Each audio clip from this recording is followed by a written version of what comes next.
so hard for Giants to do anything on the map with the comps they're running. Back in pick and bans though, once again, as we have highlighted, Giants will be on blue side because ROCCAT in game 1, 3, and 5 decided to take red side. So they could ban Jax Morgana. Once again, Giants haven't really shown anything that will make a change, but I'm happy about this ban from Giants. I think Shen is one of the biggest problems because every single time you try and 1v1 in a side lane, it is never a 1v1 because Vander on Shen joins in. This should have been banned in the last game, but I'm happy to see it now from Giants. Yeah, and last time they banned out the Kalista, the Lulu, the Elise. Already changing up with the Shen right here. We see the Jax ban now coming out as well. And this will be the 22nd time now. Give me a Lulu ban from Giants and then give me Kalista ban in the end. Give Elise over to Jankos. I know it's tough to deal with it in the early game, but still with the way ROCCAT likes to play early game, it doesn't necessarily mean Jankos is going to do a whole lot on an Elise, and you've got to take the chance. Unless you want to first pick Kalista for Adryh. Something we haven't seen work for Giants other than one game, all split long. Yeah, he's played it 3 times, and as you mentioned, yeah, 1 win. So they could do that, but again, they're thinking hard about it. Only 7 seconds left. It will be Elise or Kalista here most likely. Then ROCCAT get the pick of the litter. It's going to be Fizz, okay, so leaving Kalista and Elise up. I mean, everything screams first pick Kalista from Giants with these bans coming in. ROCCAT banned Trundle in the last game because they were a little bit afraid maybe the Giants would run the Shen first pick and then Trundle later and have a very strong split push that way.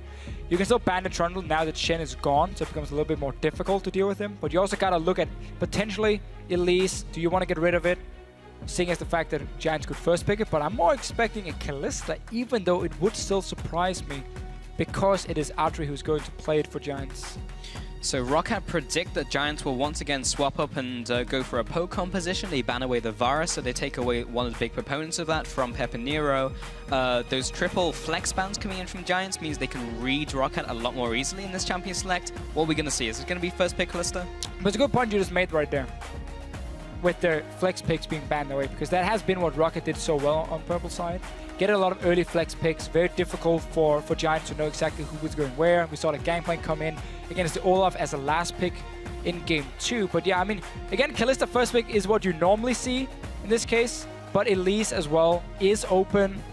Funny enough, they banned Elise twice instead of wanting as a potential first pick themselves because they wanted to get it banned away from Jankos and then first pick like Lulu first game, then Sivir the next game, even though they didn't have to. ROCCAT though getting power picks everywhere. They do show the lanes though very early. They do, yeah. Both of the solo laners have been revealed and we know they're going to go there. Gankplank and Azir so far. What's it going to be from Giants? So, about this Gankplank early pick, the reason ROCCAT can go for it is Fizz is being banned away, who is an okay matchup into him, and then Riven would be the other pick, but we haven't seen Werlyb played. I was randomly though spectating him in solo queue where he did play Riven. Okay. So if he's confident enough, he can take that matchup and punish ROCCAT for early showing the Gankplank. Obviously not in this rotation, he can wait for the next one. And it would still fit into the style we like to see from Giants, where he can be on a massive split pushing threat. Yeah. Well, I like myself some Riven, but we are going to see, first off, the Alistar and the Ezreal. Could be a bizarre flex, but most likely going to be going on to Adryh. We did see Power of Evil, of course, pick up the Ezreal. This is one of the most safe bot lanes you can run. Nothing is going to happen in that lane if you are Giants. You're going to farm and heal and sit back. So they're definitely expecting MrRallez to go for Kalista here. And they're going to say, okay, we know we're going to lose that lane, so we're just going to farm it out. We're not going to risk anything if you lock in Kalista, now that we leave it open. But the thing is, yes, it might be a strong pick for ROCCAT and MrRallez, but they don't necessarily have to pick it no matter what. Because you can still look at what is it your team composition need. We saw the Sivir Azir in the last game, how it gives them a lot of flexibility. You can both disengage with the Sivir ulti and Azir. You can also play very aggressive. Set up that Azir all in where you can knock someone back with his own ulti due to that movement speed. So ROCCAT basically saying, we see what you're doing. We know you want a defensive lane, but we're not just going to go for the Kalista. We build more for the team here. Build for the team and build for the disengage. We picked up the Gragas here. I'll be going on to Jankos most likely. The Sivir as well. Just speed everyone up. Get everyone for the engage, the disengage. It's all good. Is PePiiNeRO going to Xerath? He was thinking about it. Because over it. He has played it before. You got their you got their Once. Ezreal already. No, don't give me AP Ezreal. I don't want to see it. But you have Ezreal already, which we would expect to go to Adryh, unless you want to go Kalista. Xerath, add that in. Good matchup into the Azir. You have the Elise as well, who works really well in poke comps. So you would have a poke composition that could start grouping fairly early on, like just one item with the Azir Elise, especially. Seems like it's going to be Ezreal mid, though. And if he's not taking Smite, is it going to be what we have seen before from PePiiNeRO, the AD Ezreal? Yeah. Trinity Force, Iceborne Gauntlet. Not Trinity, sorry, yeah. Yeah. Not Trinity Force. Their tier, Manamune build into Iceborne Gauntlet. Not sure why I thought that was a Trinity Force. Basically the same thing. But we did have the Maokai picked up. That's a Steve special. We'll be going up to Werlyb this time. So seeing him on a tank rather than a straight-up split pusher or a duelist. Of course, the ancestors were talking earlier about Mara and his big, you know, Maokai carry. Haven't really seen anyone else in the world do that. So Werlyb going to be on a tank. A lot of physical damage from Giants, and it's a tank into a Gankplank. ROCCAT still has the last pick to say, okay, you guys are building obviously a double AD carry setup, so we need something to reach that back line. Gankplank barrels, you have Azir buffed up by the Sivir. There are ways here for ROCCAT. With Annie Flash now, great pickup here. Really gives them a lot of options when it comes to reaching these two AD carries. Giants as well, if it is AD Ezreal, which we are expecting now, seeing as he has played it before. Very physical damage focused. Elise tends to build Jogger Cinderhawk. It's going really great now. Jogger more. Elise builds Jogger more. She builds Cinderhawk. Obviously, very often in the jungle, so while the AP damage is fine in the early game, late game you don't really care too much about it. Same for the Maokai damage. So a lot of armor stacking can happen on the side of ROCCAT with this Gragas at least. Obviously, Gankplank likes to build full damage, so he's not going to be that effective at shutting down. But double AD carry against the amount of damage on the side of ROCCAT, and now engaged with both Gragas, Sivir, and Annie. I have to say that I really feel like ROCCAT has been winning out in this pick and ban phase again. Honestly, they have so many ways of dealing with double AD carry here. Yeah, well, you just saw the coaches. Could be the last time for today that we see them shake hands. But as you mentioned, yeah, ROCCAT have a lot of tools to deal with what Giants have in this game. Got a lot of engage, got the Annie, but remember, keep us updated at LoL Esports. Tweet hashtag GIA win or ROC win. And will ROCCAT secure this week? Could be the 3-0 up against Giants. Another series, another best of 5 where they get swept. Would not be what the Giants want. Can they take one game? Again, they come in with the adaptations. Again, they come in with something different with this poke composition. Will it work? We're about to find out as we head into this potential last game. It is game 3 between Giants and ROCCAT. Just to update everyone, it is the AD Ezreal for PePiiNeRO in the mid lane. Nukeduck as well running with teleport because Ezreal in the laning phase is not very strong. So you don't necessarily need a defensive summoner. And because what Giants have been building around so often has been split pushing, but not this case. This is a team fighting composition for Giants. ROCCAT on the other hand, doing exactly the same, just have the option because you have a Gankplank to split push. A little bit surprised though about the TP on Nukeduck. Jankos has found PePiiNeRO. PePiiNeRO may need to flash here, or he may just die for first blood going over to Steve. Picked up that Duran's Blade, and he'll be going back for probably another item before this is all done. And now the invade comes in from ROCCAT to get that vision. Love me some W early on Annie. Instant stun. Vander going for it, PePiiNeRO not reacting in time. Second game though, we see a level 1 where someone dies fairly foolishly, honestly. Giants might look for a little bit more. Yeah, this could be a little dangerous. Vander did use his stun right there, and he landed on Werlyb. And Frederick and Werlyb are chasing him out of this jungle. Barrel comes down. That'll be the zoning barrel. And also gets taken out. 10 gold in the bank. So ROCCAT gets all the vision here early on. Giants, instead of trying to trade or mirror what ROCCAT is doing, wanted to take the fight. So they only got 1 ward here on the Grump. We'll give them some information on where the bottom lane is starting for ROCCAT or where the jungle is starting. But obviously not the same amount here. ROCCAT is basically trying to cover every single way, every single entrance toward that top side. And seeing as Werlyb didn't leave the lane yet, ROCCAT also saw that, and they're now invading in to stop this Grump from going down. Well, they did it last time, but it was against their counterparts. This time Frederick will smite it away. MrRallez puts down the boomerang and is able to put them a little low. GODFRED rowing up here. The flash and the pulverize does find RALEZ, but they don't have a whole lot of multi-C. Oh, there's the cocoon coming out. RALEZ is dropping low. He's already used the flash, but he does have the heal. There it is. Werlyb and GODFRED still chasing after. The sapling slows him down. Werlyb comes into flash auto, gets the second auto and finishes him off. Vander also pulverized up. Frederick comes in here, already landed a venomous bite, and will be backing away. Another nice return kill coming in from Giants. So ROCCAT invading in to see who was starting the Grump here. Seeing as they hadn't seen Kalista, they must have expected it to be Werlyb and Frederick. Only got a little bit of damage down, didn't really manage to do a whole lot, and then GODFRED moving up. Love to see RALEZ just instant flash away. Don't take the chance, don't risk that flash pulverize coming in from GODFRED. In the end though, 1-for-1 in kills. We're back to having a lot of different action in the early stages, even before minions spawned. 2 guys went down. Oh well, minions were in place in lane, they had to Yeah.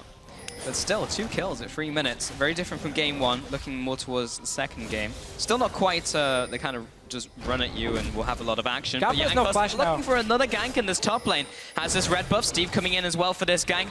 The stun goes down onto GODFRED. He's low. He's already used the flash before, remember, for that flash. Pulverize and the knock-up. And RALEZ will come in with that kill. He puts the cow down and gets some revenge. So I like the adaptation for ROCCAT in saying, you guys have a wave that's going to push towards us because you already killed so many of the minions that we're going to either set up a freeze or you have to overextend to shove it out so we can go get the kill. Because what it also means is once you see GODFRED on the top side, you know bot lane is just a one-on-one, and Steve had TP ready so he can catch the wave while the Maokai got shut down from the gank. So Steve now getting quite an advantage in terms of CS at least, even though experience is the key one, and that's also what he's getting. Because Werlyb right now is being zoned off minions despite having Elise, and he has to wait for him to come down. He's going to pick them up now. He's going to get this entire wave, so at least he will get some farm too. But ROCCAT basically saying, you have to overextend without any flashes. Going to go early gank you and then TP bottom lane with Steve. Frederick is waiting in the wings here, in the brushes in the top lane. But here's recalling.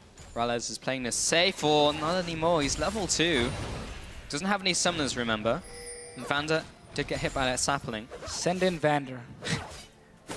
Oh, he's going to go in. And does get cocooned. There's the follow-up of the spider form. Do they have enough damage, though? Werlyb now coming in. The sapling will land onto RALEZ.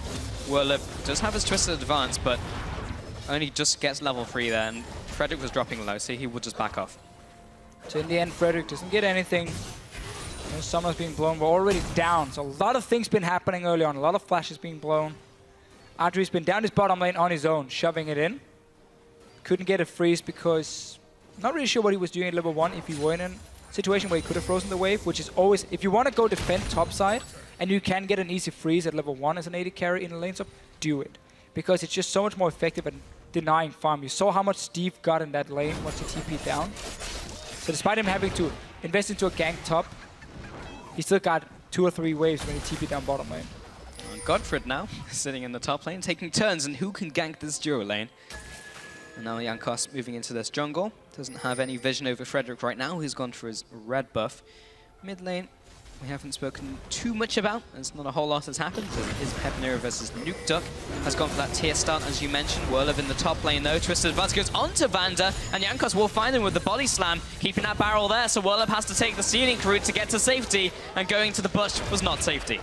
Just another gank from ROCCAT. There's 0 wards being placed despite 2 trinkets being ready. On the side of Giants, you have your support there as well.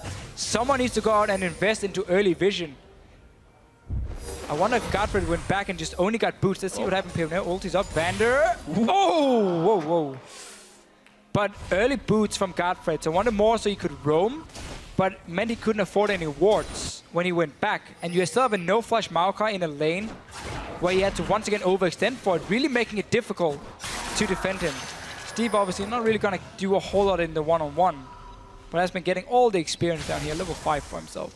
Yeah, he's fine. He's ahead of Werlyb in terms of that, at least. And he does have that kill, of course. Basically equal farm. RALEZ so far has not been farming as well as Adryh, since there's been a lot of people up there trying to stop him from doing just that. Adryh, meanwhile, has just been in the bottom lane, basically uncontested CS up against Steve. And RALEZ and Vander will find themselves in the bottom lane once again. So I just went back and looked on my own screen here. GODFRED did go back and just went for boots. 0 wards. Now he's doing exactly the same again. He's got Moby boots, so he really wants to have an impact on the map, but he provides 0 vision for his team.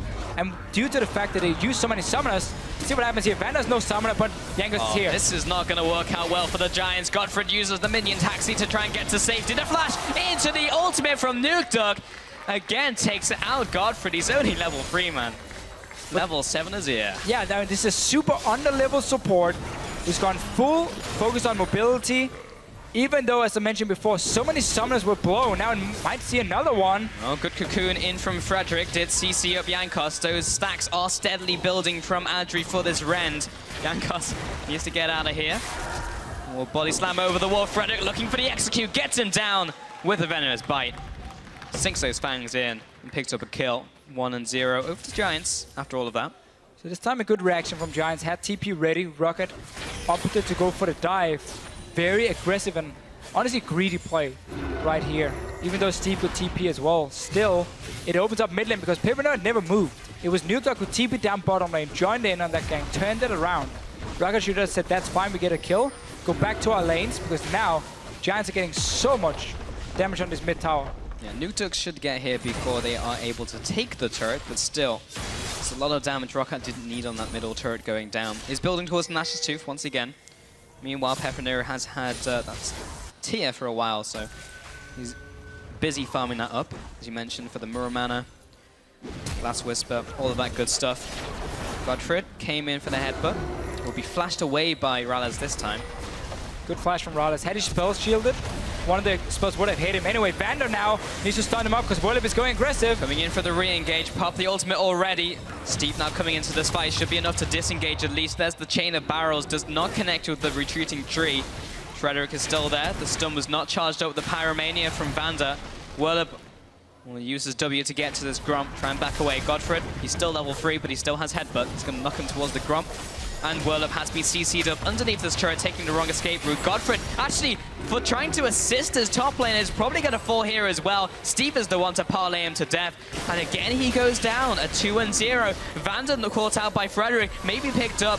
Has popped the Molten Shield. RALEZ now coming into this fight. May pick him up. Repel comes up, comes in, gets the execute, takes him down with Q, but trades 1-for-1. A 3-for-1 overall in favor of ROCCAT. Can someone please respect the fact that teleports are in the game? We keep seeing both teams looking for dives where the enemy top laner can TP down and stop it and turn it around. First, ROCCAT did it, caused them a lot of damage in mid lane and a kill. Now Jankos going for Adryh into the tower. Great barrel, also cleared out all of those minions, so immediately aggroed Adryh. Jankos with the outplay. Just too easy though. Yeah. Clear out the minions, use the smite I believe in the end as well, and then just knock him into the tower when there's no minions left. You know it's gonna switch over to the AD carry.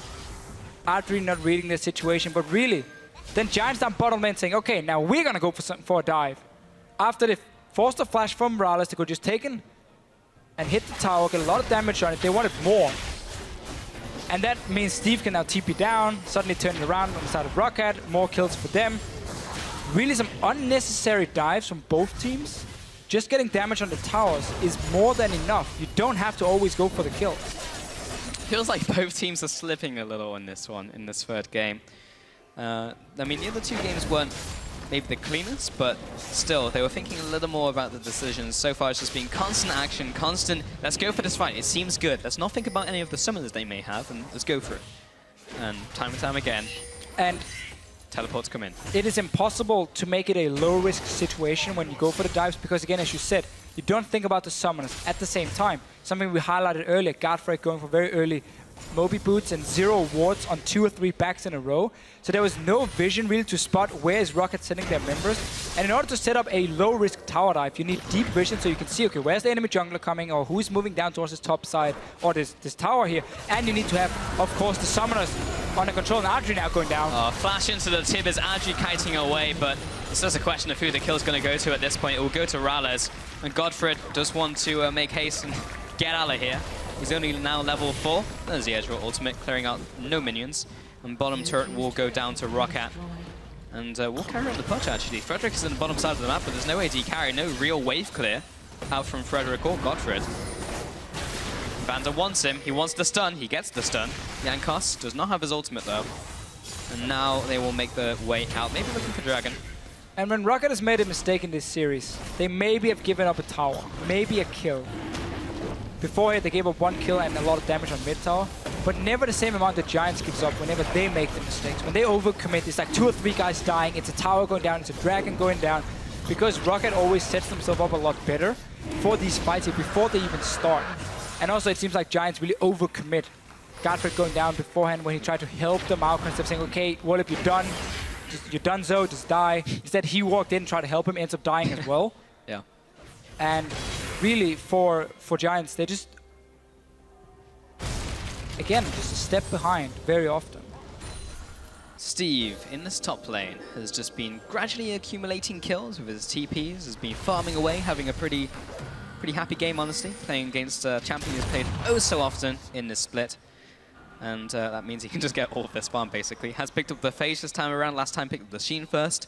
Looking for the extra damage this time. Just trying to get slowly towards that Trinity Force.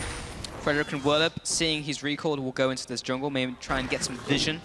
And Jankos is in the top sides of the map. Just uses Smite. No real vision to get, because all you have is a Trinket Ward on the side of Maokai. Now Nukeduck is going to join together with Jankos. Another fight. Oh, Werlyb CC'd. Oh, Vander's here as well for the party. There's the ultimate coming in from Azir. Takes him out. Vander's the one to pick up that kill. The body slam into the flash should be securing the second. GODFRED comes in with a combo, but honestly, what's it going to do here? Not a whole lot. The jungle and the support were looking to follow after. 2-0 going over to them. And as you mentioned, what were Giants doing there? What could they achieve by going into that jungle? I think maybe they're trying to sneak down behind Nukeduck and see if they can set up a kill.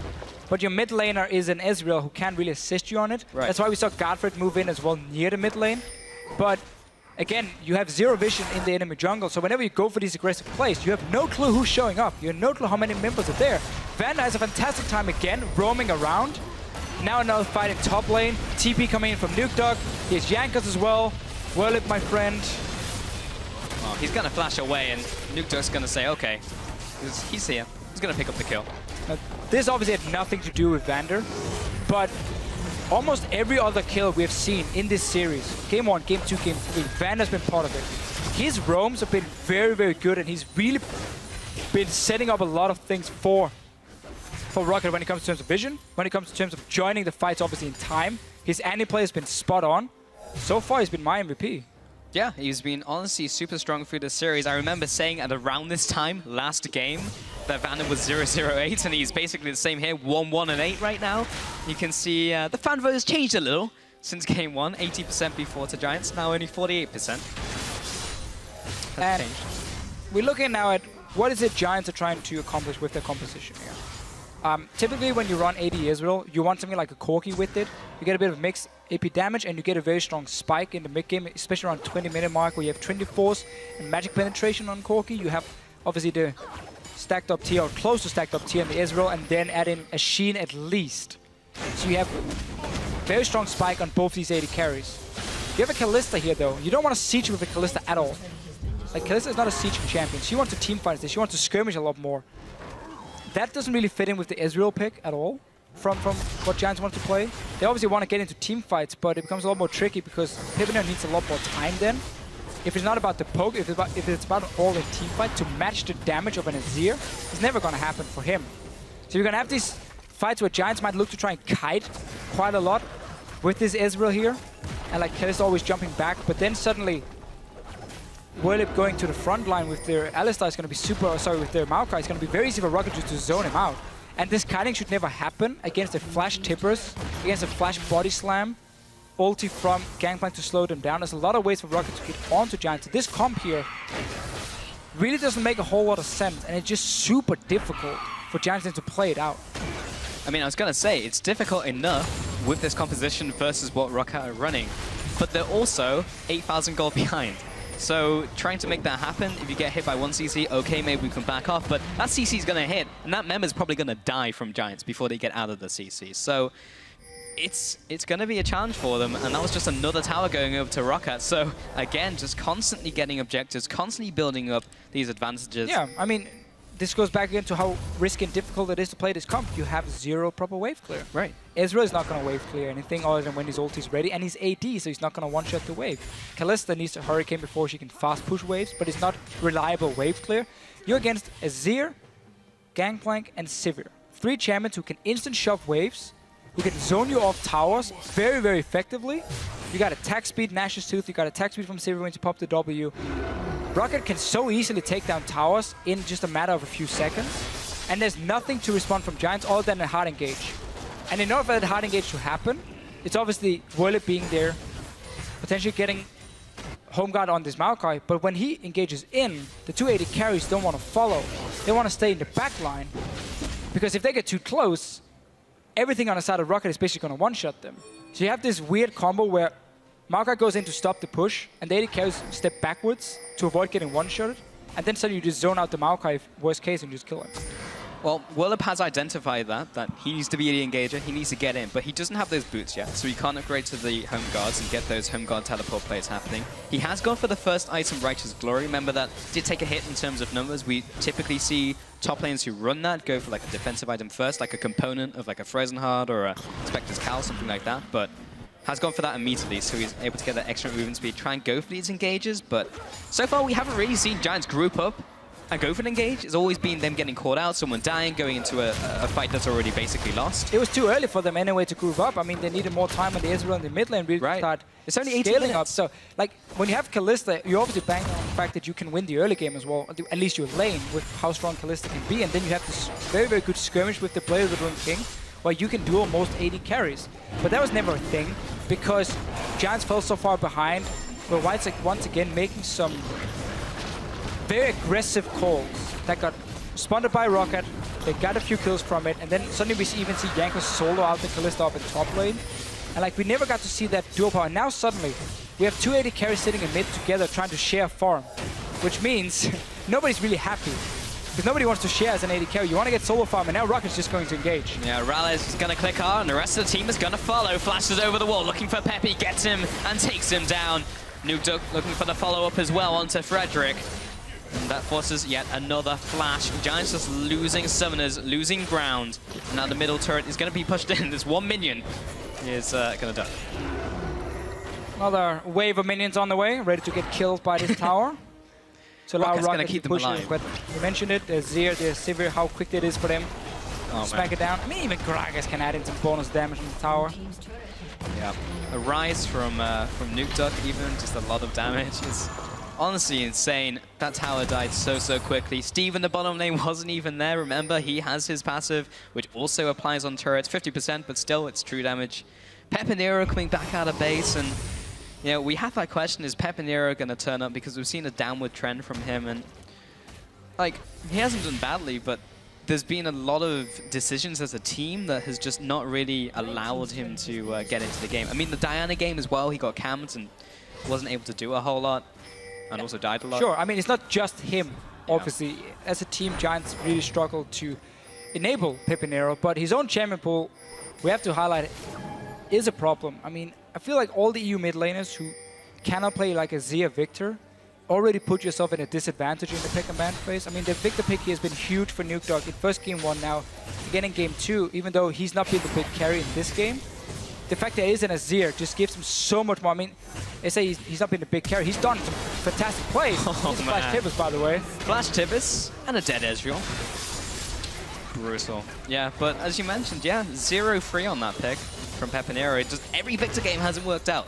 And if you can't play it, then yeah, you're hamstrung in Champions League. And then you gotta go for something like an AD Ezreal suddenly, which is a poor matchup into Azir in the first place, and just doesn't fit into anything. Really makes it so difficult for Giants. Anyhow, praise to ROCCAT for how well they're playing out, especially this game.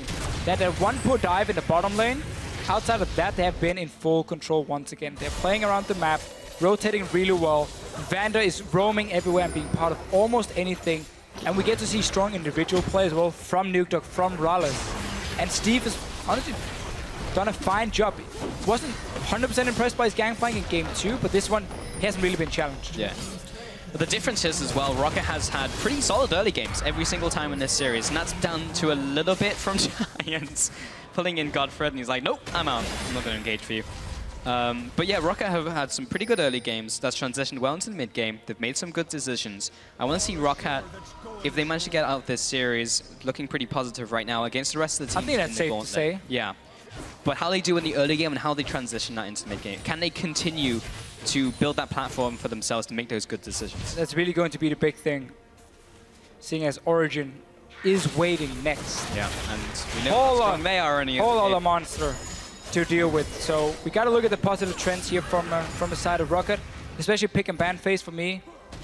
Big highlight, big plus for them.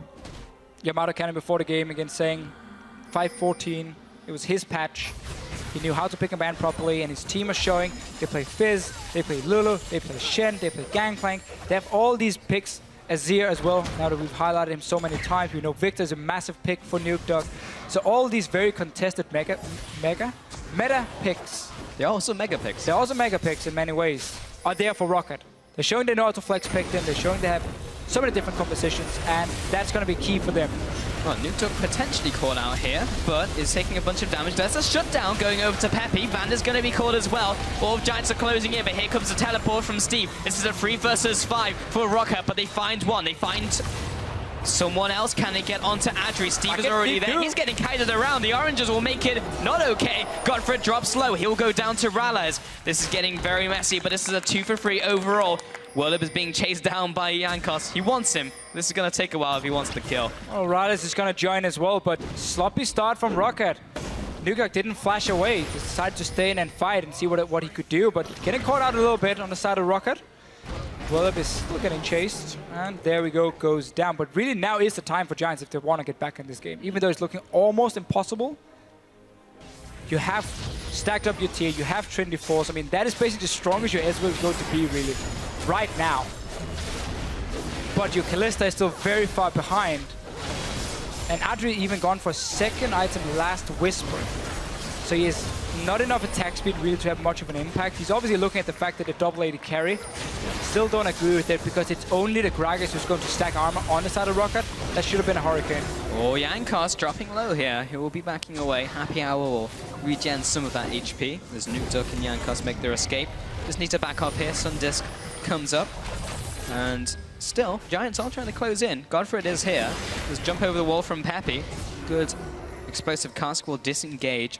And yeah, Pepi will be stopped by this minion wave. But if we... Actually, ROCCAT pushing down middle lane as well. This could go down.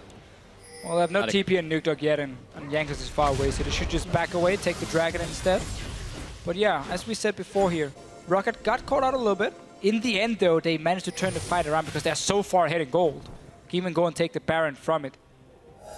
We're just at that point of the game where they can make so many mistakes and hardly get punished for it because they've done so much work before this. Yeah, but if you think about like the games the Giants have won, it's all been about like maybe falling behind earlier. So that's a lot of damage from Nukeduck. And then getting back into the game because they have such good scaling. Remember, PePiiNeRO back when Runeglaive Ezreal was a thing. Even almost took a game against Fnatic even. But they don't have something in the late game here. They just kind of flop. Yeah, I mean, there's a big difference between AP Ezreal and AD Ezreal in the late game. So yeah, while they have been able to pull that to late game from time to time in the past, not the case anymore. The meta very much shifting far away from a lot of the poke we see. You can still play it. I still think there are some good poke compositions you can run, but you see more and more Victor, Z, and so on. We've seen it for a long time, obviously. But that was even a good adaptation from ROCCAT, because they decided to ban the Varus in this game. So even if Giants wanted to change their playstyle, go for a poke composition, kind of what they have here with PePiiNeRO, they couldn't pick the Varus. Like, ROCCAT kind of just read them like a book and the picks and bans. Definitely so. And getting all the picks they wanted on their side. Gankplank is here, first rotation, this one. Pushing onto the tower, there's a TP behind. This is the fight for Giants to win. Yeah, GODFRED is still on the front lines. He's dropping low. Still the Unbreakable Will is up. Werlyb was there, and Werlyb is gone very quickly. Adryh also taken down as he flashes away. PePiiNeRO will be getting away with the Arcane Shift, but he's chased into his own jungle, gets slowed down. Nukeduck takes him out of the Sand Soldiers. RALEZ picking up that one. A 3-0, and it looks like ROCCAT are coming in for the jugular. Got the minions, they got the time. 3 guys down from Giants, and ROCCAT really looking dominant in this game. Here it is, Deficio. The first tower going down, there's the second. No one can contest from Giants, and they will be moving on to the Nexus. ROCCAT, they clean sweep this series. 3-0 up against Giants. They take the win home.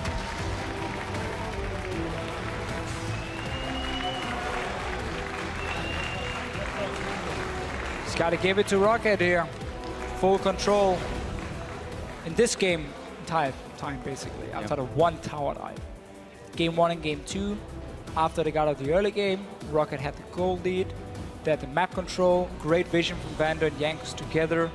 All 3 games, ROCCAT using it very well. And honestly, just a level above Giants in both pick and bans and also in game. Yeah, well executed. They assume direct control, as you mentioned. Going to be very interesting to see how they fare in the rest of the Gauntlet now in the regional qualifier. Well, tomorrow's Origin. It's next, and it's going to be a big challenge. The thing is, it's so difficult now for the teams starting all the way down here, Giants and ROCCAT, because even, yeah, you win the first best out of 5, well, then tomorrow you play another one. If you win that one, well, then Monday you face Unicorns of Love in another best out of 5. So there's a lot of work to be done between the best out of 5s, because you got to look at your own game and say, okay, what did we mess up? You know, what can we fix? Can we fix it over just one day? I don't even think the team will have time to scrim, maybe, if there's anyone they could face. Otherwise, you're going to just look at replays as a team and say, okay, here and here and here we made some mistakes. We got to fix that for Origin, because they will punish you. They will absolutely destroy you if you make mistakes in the early game. They are the favorites, Origin, to take the whole thing and go to Worlds. But the pick and ban phase for ROCCAT is spot on right now. They have the champion pools for it. Yep. And in-game as well, we saw a lot of positive things for them. We saw a lot of positives for them, and you know, we were talking so much about the early game and how they transitioned to the mid game. That caused a lot of inconsistency for them over the season. They seem to have fixed those in this series at least, but they're also helped by the fact that Giants fell behind early. How will they do in the rest of the series? That's what we're going to find in the rest of the Gauntlet. But yeah, I completely agree. There's not a lot of time for them to adapt from series to series. You're facing a whole different team and another best of 5, a team that you have to read. And honestly, you just have to look at your own play and be like, this is where we can fix something. This is where we can do something else. But also they had, you know, obviously a few weeks coming into the Gauntlet. Yeah. They just didn't know who they would be facing in the second round if they beat Giants. Because Origin obviously didn't get locked into this spot before they lost the final, and H2K won the 3rd place match, so they went straight to Worlds. And that's why you you had a whole week basically to prepare for Origin. Everything should have been done and sorted for Giants already. So I expect to see a well-prepared ROCCAT. Also, I think they are one of the teams doing a very good job when it comes to setting up before these series here. It's just going to be so different. Again, the few mistakes we get to see from them in this match, it cannot happen. You got to play it out almost flawless. We saw it again when Fnatic made mistakes against Origin. They got punished and ended up losing the games. And Fnatic had been such a dominant team in Europe. So we're going to see a very different game. But I'm very excited to see the best out of 5 tomorrow, because those two teams definitely should bring on a good series. I still think Origin will be the heavy favorites, obviously. Yeah, of course. I mean, just the fact that they played so well against Fnatic in Stockholm, the fact that they took games off them is a pretty big deal. But yeah, I completely agree, Deficio. But we are going to toss it to QuickShot on stage for a word with a few members of ROCCAT. Thank you very much, guys.